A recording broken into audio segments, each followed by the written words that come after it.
More on this story, we can go across France 24's Dave Keating standing by in Brussels. Dave, you just heard there from Ursula von der Leyen adding Moderna's vaccine to the EU's COVID portfolio. Yeah, and this is actually the sixth contract for vaccine purchases that the EU has engaged in.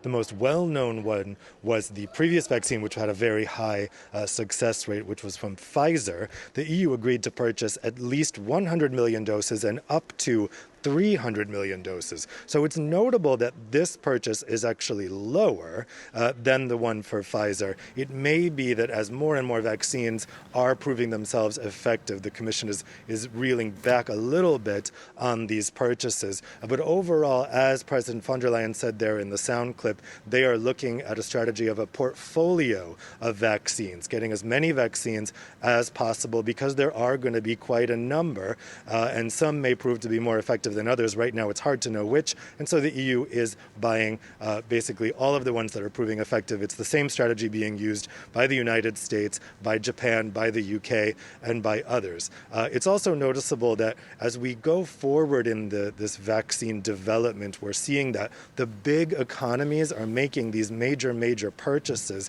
and of course, that's driving fears that smaller economies, developing countries, are going to be left behind. And actually in the UK obviously leaving the EU, has left the EU, cannot benefit from these EU group purchases. And so the UK may be left without paying a higher price and getting less access to those vaccines. That is a concern for medium-sized economies like the UK.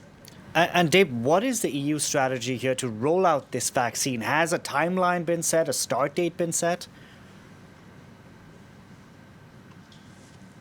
Yeah, I mean, EU leaders, EU prime ministers and presidents discussed this during a video summit last Thursday.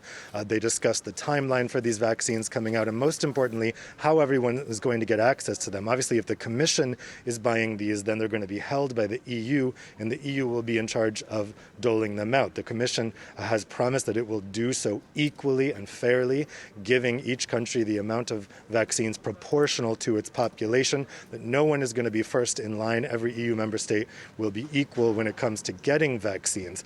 Now, President von der Leyen, after that video summit last Thursday, said that she's been told by the European Medicines Agency that we could maybe have an approval for the first couple of vaccines here in Europe in the second half of December. That is much faster than we thought even just a couple months ago, even just a couple weeks ago, really.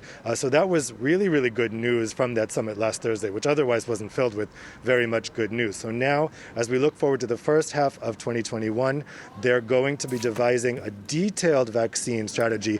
EU countries are due to submit their plans to the European Commission now as we speak. And from those national plans, the Commission is going to be formulating an EU plan for how these vaccines are going to be distributed. Again, they're going to want to look at who's within populations is going to get them first, vulnerable populations, frontline workers, and who gets them last. And that would obviously be the most healthy people. But they want to make sure that they do this in an organized way. And they want to, of course, prevent any kind of panic or any kind of rush from the population to try to get vaccines, from some people trying to get vaccines before it's their time to receive the vaccines.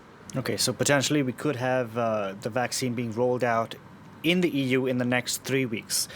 Dave, thank you very much for that. Dave Keating reporting there from Brussels.